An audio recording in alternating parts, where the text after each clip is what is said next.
સહજાનંદ સ્વામી મહારાજની જય, ઘનશ્યામ મહારાજની જય, વડતાલ લક્ષ્મી નારાયણ દેવની જય, નીલકંઠ પ્રભુની જય. વચનામૃત.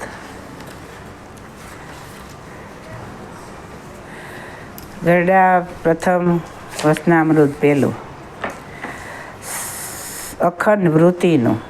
સંવંત 1876 માગસર સુધી ચતુર્થીને દિવસ શ્રીજી મહારાજ શ્રી ગરડા મધ્યે દાદા ખાસરના દરબારમાં સાધુની જાયગાને વિશે રાત્રિને સમયે પધાર્યા હતા અને સર્વશ્રેષ્ઠ વસ્ત્ર ધારણ કર્યા હતા અને પોતાના મુખારવિંદની આગળ સાધુ તથા દેશ દેશના હરિભક્તની સભા ભરાઈને બેઠી હતી. પછી શ્રીજી મહારાજે પ્રશ્ન પૂછ્યું છે, સર્વે સાધનમાં કયું સાધન કઠણ છે? ત્યારે સર્વ બ્રહ્મચારી સાધુ તથા ગૃહસ્થ તેમણે પોતાની સમજણ પ્રમાણે ઉત્તર કર્યો, પણ થયો નહીં. પછી શ્રીજી મહારાજ બોલ્યા છે, લ્યો અમે ઉત્તર કરીએ.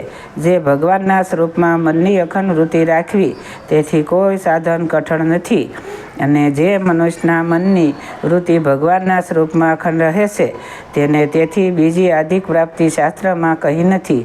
કા જે ભગવાનની મૂર્તિ છે તે તો ચિંતામણી તુલ્ય છે.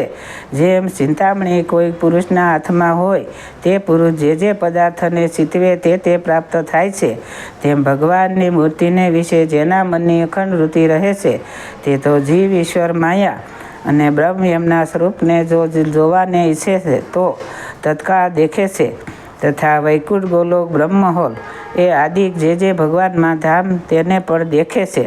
માટે ભગવાનના સ્વરૂપમાં અખંડ વૃત્તિ રાખવી તેથી કોઈ કઠણ સાધન પણ નથી અને તેથી કોઈ મોટી પ્રાપ્તિ પણ નથી.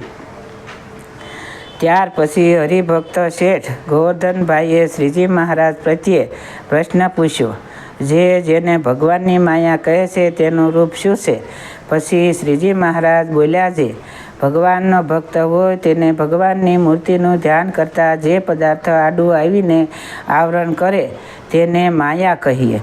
પછી મુક્તાનંદ સ્વામીએ પ્રશ્ન પૂછ્યું છે, ભગવાનનો ભક્ત જ્યારે પંચભૂતના દેહને મૂકીને ભગવાનના ધામમાં જાય છે ત્યારે તે કેવા દેહને પામે છે?